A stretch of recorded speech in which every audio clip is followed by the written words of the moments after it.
vez estamos aqui. Muito bem-vindo, uma boa noite para todos. Que Jesus nos abençoe. Sempre comentamos que todos nós somos importantes na reunião. Então nós vamos unir os nossos pensamentos para que a gente possa auxiliar todos aqueles que vieram aqui, tanto nós que estamos no corpo físico, quanto aqueles que estão fora do corpo físico, para que a gente possa ser trabalhadores de Jesus, porque essa é a nossa função aqui no Chico Xavier. Então, vamos começar a nossa reunião. Muito obrigado pela presença. Boa noite a todos. Sejam todos bem-vindos para mais uma noite, em que o nosso estudo é sobre o Livro dos Médiuns. As dúvidas que por acaso surgirem, por gentileza, vocês podem anotar, depositar na urna, e na próxima semana nós estaremos tentando solucioná-las. E nós vamos aqui dando sequência no capítulo 6 do Livro dos Médiuns, nas manifestações visuais. Nós paramos semana passada na pergunta número 20 e nós vamos dar sequência daqui para frente. Por que as aparições se verificam mais à noite? Pela mesma razão que vês as estrelas à noite e não em pleno dia. A claridade intensa pode ofuscar uma aparição delicada, mas é errôneo supor que a noite tenha algo de especial para isso. Interpela todos os que viram e constatarás que a maioria ocorre de dia. Por que será que essas aparições acontecem mais à noite? Será que porque nós estejamos mais frágeis? Ou nós estamos mais concentrados? Ou porque as manifestações preferem a noite? Como nós poderíamos explicar isso? Então nós podemos dizer que ele pode, na maior parte, acontecer à noite, mas ele pode também acontecer no dia. Isso vai muito da mediunidade, do grau dele. E também tem um detalhe, vocês podem ver que normalmente quando escurece a gente já sente um clima diferente. Aí a gente tem uma vibração espiritual e ela muda. E aí a sintonia ela fica mais forte nesses horários. Tem uma coisa muito interessante também, não sei se vocês perceberam, não está dentro do assunto, mas vamos frisar aqui. Muitas vezes a gente levanta, acorda, tipo 3 horas da manhã. Muitos têm isso daí. Tem sempre um horário determinado que a gente acorda de manhã. À noite, por quê? É mais propício. E à noite já cria aquele clima. Tanto é que às vezes a gente tem medo do escuro, criança precisa acender a luz. As aparições de dia, muitas vezes a gente não dá atenção, mas à noite a gente dá atenção. Porque já é aquele horário interessante para nós. Mas nós vamos desenvolver isso um pouquinho mais. Por efeito de curiosidade, por que apaga a luz aqui quando nós vamos para a segunda parte? Por que não fazer na claridade? Não seria mais fácil? Não seria mais visível? Ou a comunicação no escuro é melhor? Então ele esclarece para nós. E essa claridade, ele atormenta os espíritos. E ele prefere que seja numa luz, digo para vocês que meiga, meio apagada. Mas ela tem uma cor. Ela tem uma cor. E essa cor também tem tudo a ver. Por que se coloca para receber o espírito a luz azul? Porque essa luz azul, ela veio para aumentar, para engrandecer a aura. Olha que maravilha. Ele simplesmente aumenta a energia. Existe no mundo espiritual cromoterapia. Ele fala muito das cores. E o azul, para nós, ele age como purificação. Ele purifica e é excelente contra alguns males, como, por exemplo, a angústia, a ansiedade, a insônia. Coisas que estão atrapalhando no dia a dia. E aquela luz azul, essa luz que nós colocamos aqui na segunda parte, ela vem para nos beneficiar, ela vem para nos ajudar, assim como para os médiuns e assim como para os espíritos.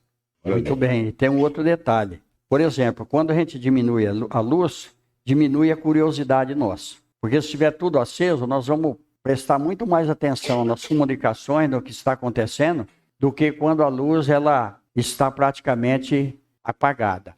A sessão de materialização precisa ser feita no escuro, porque os espíritos têm luzes. Eu participei, mas isso nós vamos falar um pouco mais para frente. Tem uns exemplos interessantíssimos a respeito disso daí. Então, a cromoterapia funciona? A cromoterapia funciona. Por quê? Olha para vocês verem como que tudo tem uma razão de ser e tudo tem uma explicação diante da doutrina espírita. A cromoterapia não tem nada a ver com a doutrina espírita. É alguma coisa alternativa ali. É uma terapia alternativa, é um tratamento alternativo, não tem nada a ver com o espiritismo. Mas ela funciona. Aí nós vamos ver no livro O Consolador, onde o Emmanuel, o guia do Chico Xavier, vai falar sobre a influência dos números, a influência do nome e a influência dos astros. A nossa organização física, cada órgão nosso tem uma cor diferenciada. Embora a gente ache todos iguais, não, o rim ele é diferente do fígado, a cor é diferente. Quando aplica-se o passe, o médium de cura, ele tem determinadas energias que vai agir em determinados órgãos. Por isso que é muito interessante o passe. O passe realmente pode curar. Se a pessoa que estiver tomando o passe, ele abre um espaço interatômico na organização física através do pensamento, o médium vai introduzir a energia dele, o fluido vital, e vai restabelecer o órgão que está com enfermidade. Isso a gente que tem visão, a gente vê. Um amigo meu, mestre do Roberto, nós participamos muito das reuniões, ele via a vibração neurológica. Não precisava nem fazer eletro da cabeça, não. A pessoa chegava, ele via. Aconteceu um fato interessantíssimo. Um médico de Americana, neurologista, famoso, que desencarnou não está com muito tempo, ele tratava de pessoas com epilepsia, com problema de ataque. Ele chegou lá no centro espírita, onde a gente frequentava. Isso que eu estou falando para vocês é da década de 80, viu? Está bem atrás. Ele chegou, ele estava pálido, ele veio lá para conversar com esse mestre nosso. Quando ele chegou para conversar, ele falou, então, ele não falava para ninguém que ele tinha ataque epilético, que ele tinha um problema. Porque ele era médico, ele tratava disso. É um paradoxo, né? Mas tudo bem. Quando ele chegou e ele falou assim, aí eu trouxe um paciente meu, você lembra, Roberto, disso? Eu trouxe um paciente meu aqui, esse senhor falou para ele, você trouxe o paciente ou você veio fazer o tratamento? Por quê? Ele falou, porque você sofre ataque epilético, mas o problema seu é espiritual, como o problema do paciente também é espiritual. Como você fala que não acredita em espiritismo, que você não acredita em tratamento espiritual, você veio aqui trazer o paciente, mas você está com curiosidade. Venha frequentar aqui que você vai se recuperar. Ele frequentou mais ou menos 1 ano, né? Ele ficou totalmente curado. E aí ele não voltou mais. Então olha para vocês verem como que funciona, como que as cores têm sentido. E aí ele contava das intermitências neurológicas que acontecia na pessoa. A pessoa, quando ele tem um ataque epilético, o espírito completa o circuito elétrico cerebral. Naquele momento, a pessoa se afasta do corpo e o espírito toma posse. E é onde acontece a convulsão.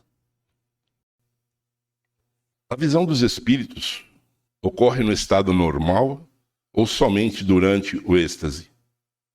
Pode ocorrer em condições perfeitamente normais. Entretanto, as pessoas que os veem estão quase sempre no estado especial, próximo do êxtase, que lhes dá uma espécie de dupla vista. Está lá no Livro dos Espíritos, no item 447. Se quiserem aprofundar, fiquem à vontade. Os que veem os espíritos o fazem com os olhos, apesar de eu acreditar que muitas das vezes nós vemos os espíritos com os olhos, ele vem falar aqui que não. Eles pensam que sim, mas na realidade é a alma que vê. A prova é que podem vê-los de olhos fechados, principalmente nos sonhos. Quantos sonhos nós temos e que nós acreditamos ser real? Não, mas eu vi. Eu tenho certeza disso. E você estava dormindo. Interessante. Como o espírito pode tornar-se visível? O princípio é o mesmo de todas as manifestações e está nas propriedades do perispírito, que pode sofrer diversas modificações à vontade do Espírito. O Espírito propriamente dito pode fazer-se visível ou só o faz com a ajuda do perispírito? Na vossa situação material, o Espírito só pode manifestar-se com a ajuda do seu invólucro semimaterial. É este o intermediário pelo qual eles agem sobre os vossos sentidos. Graças a esse invólucro é que eles aparecem, algumas vezes, como a forma humana ou outra qualquer, seja nos sonhos ou no estado de vigília, assim em plena luz como na obscuridade. Olha só para vocês verem. Vamos pegar um livro do André Luiz, interessantíssimo, Libertação, aonde o André Luiz vai nas zonas infernais. E lá existe um julgamento. Existem entidades com determinados aparelhos que detectam a condição espiritual daquele que está chegando lá. Porque é aquilo que Jesus fala, semelhante atrai semelhante. Então, de acordo com o pensamento, com a vibração, a pessoa vai para determinada região. Eles chegam lá, chega um senhor. O espírito coloca o aparelho nele e fala para ele o seguinte, fala, você é um ladrão. Você é um ladrão. Ele fala, não, eu não sou ladrão. Eu fui um homem digno na terra. Eu cuidei bem da minha família.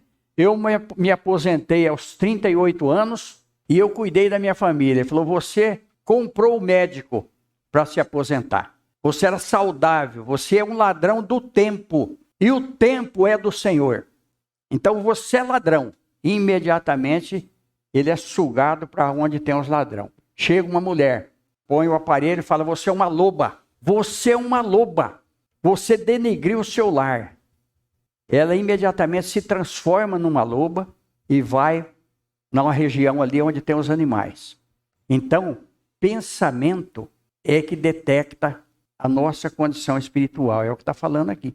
De acordo com o nosso pensamento, vai ser nossa presença. Por isso que o Espiritismo traz a condição para a gente melhorar a nossa vida.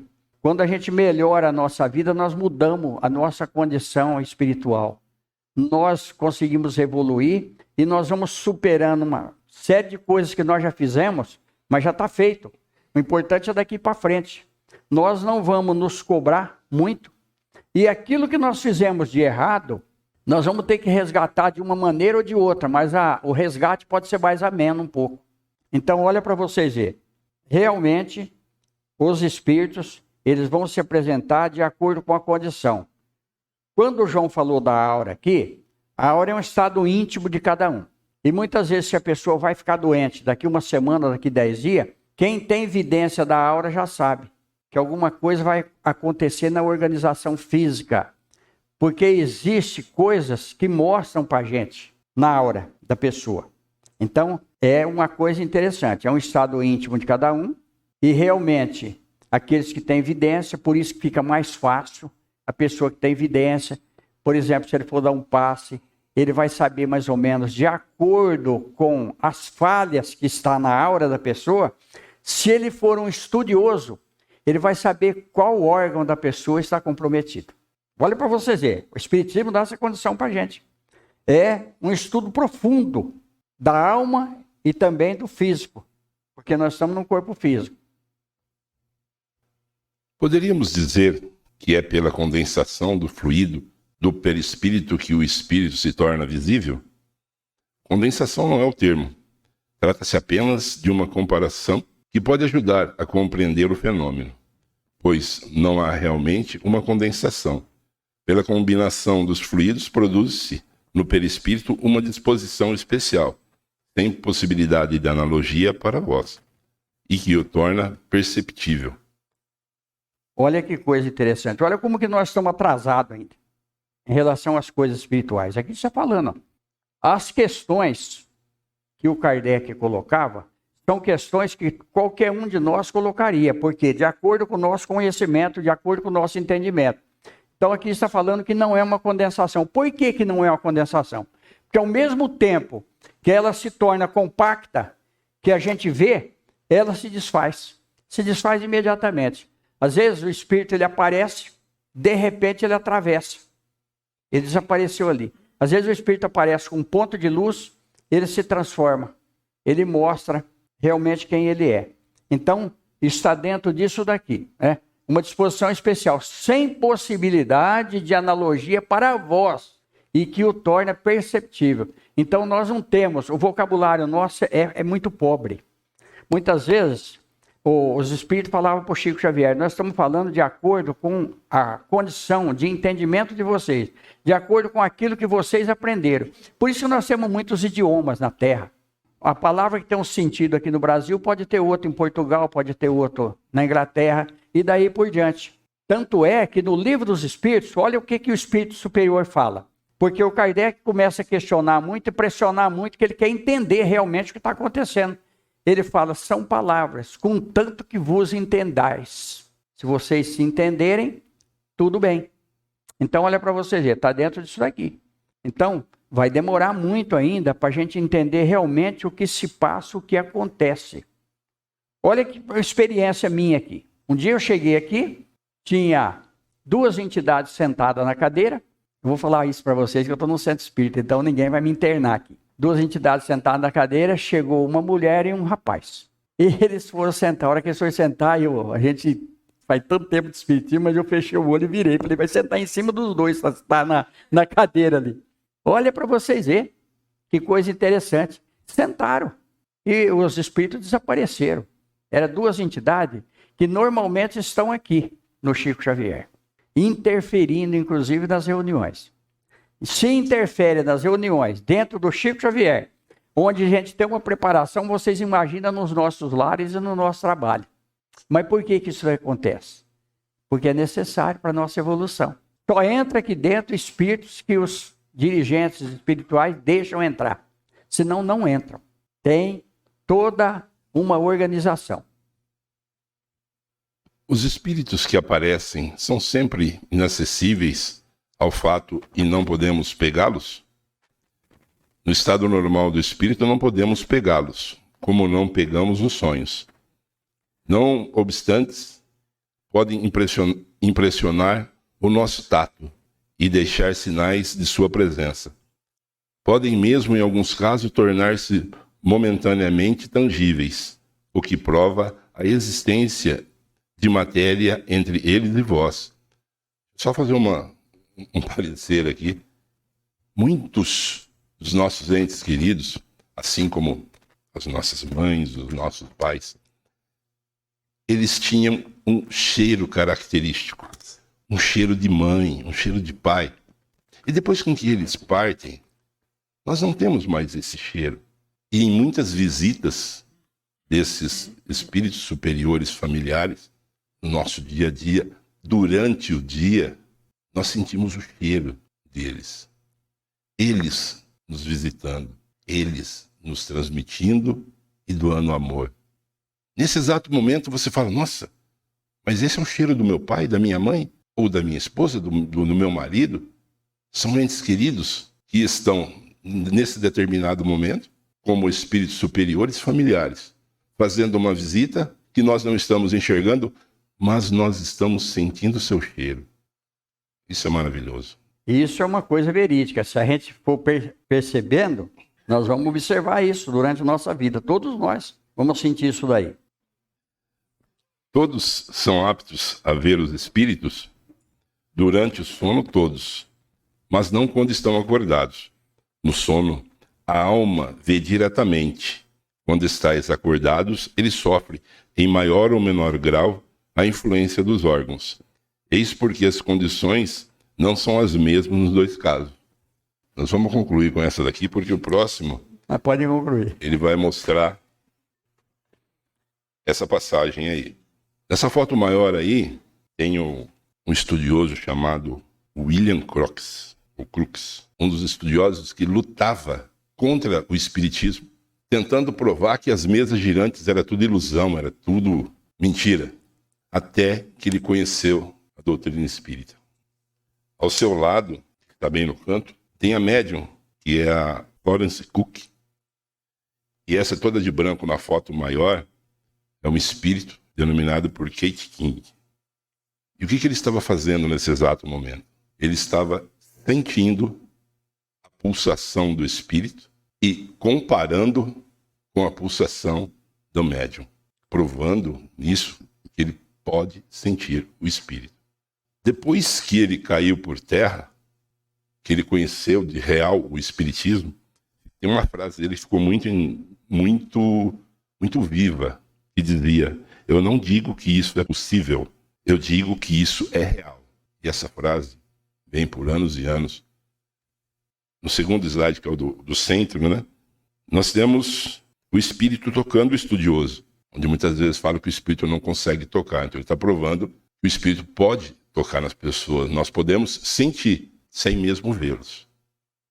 E nessa última aqui tem Chico Xavier vendo um Espírito tocando nele, enquanto ele fazia um atendimento. Olha que maravilha. Coisa boa.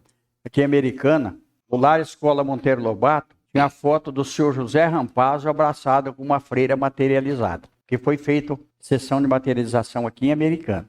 Então, olha para vocês verem que realmente é uma realidade. Hoje quase não acontece mais porque não é necessário. Mas, quando diminui a luz também, ela propicia o tratamento espiritual através do ectoplasma. Tanto é que aqui a luz é azul, na marca a luz ali é vermelha. Tem uma razão de ser, orientação espiritual.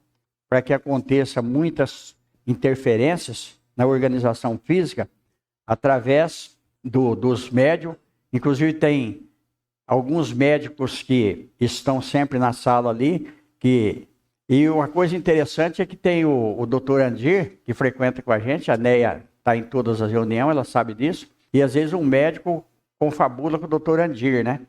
Dá algumas orientações para o doutor Andir, é encarnado, né? Companheiro nosso aqui. Então, fala algumas coisas que está acontecendo ali, depois o doutor Andir vem falar para mim, fala: doutor, se o senhor não sabe, eu só sou borracheiro. Quer dizer, olha para vocês, é interessante. Chico Xavier, quando fazia a sessão de materialização, o João falou aqui do cheiro. Eu vou, na próxima reunião, trazer o nome para a gente deixar documentado. Chico Xavier permitiu que 2 crianças entrassem numa sessão de materialização. É muito interessante. E o que acontecia ali? Eu tive algumas experiências, mas pouca, em relação a isso daqui. Então, tudo isso daqui é uma realidade. Cesare Lombroso, italiano, cético, muito sábio. Ele era advogado, ele lutou contra a doutrina espírita e depois ele publicou um livro. Entrem na internet, veja a história de Cesare Lombroso, mesma coisa desse aqui. Temos um outro também, que ele foi a vida inteira dele tentando provar o contrário, e não conseguiu provar. E depois, ele era médico, e depois no final ele se rendeu. Só que ele escreveu uma carta para uma amiga dele dizendo o seguinte: aquilo que eu pensava que era, mas ninguém sabia o que ele pensava que era, porque ele só escreveu isso. Aquilo que eu pensava é. A gente pode pensar muita coisa, né? Então, olha para vocês verem, que se rendeu, né? Todos eles foram, inclusive o Kardec, que precisou se render diante dos fatos, porque quando é um fato, não tem como a gente negar. Essa é a doutrina espírita para nós, é a nossa vida, gente. Vamos para a segunda parte, cada um faz seu pedido mental, que Jesus nos abençoe, nós estamos juntos.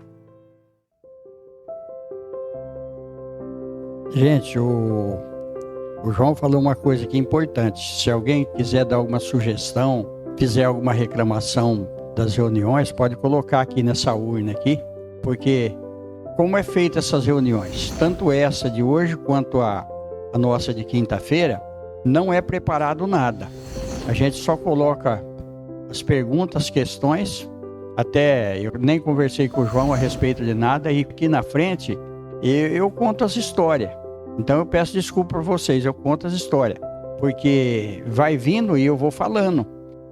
Mas é um estado diferente. Quando falou aqui da noite, quando a gente entra na vibração do espírito, as coisas mudam. Não sei se vocês já perceberam. E o cheiro é uma coisa característica mesmo, porque muda todo um clima, porque nós entramos num estado alterado de consciência e entramos naquela vibração espiritual que a gente ainda não consegue entender e compreender. Mas nós vamos chegar lá, que Deus nos abençoe, Jesus nos ampare. Está encerrada a reunião. Obrigado, gente.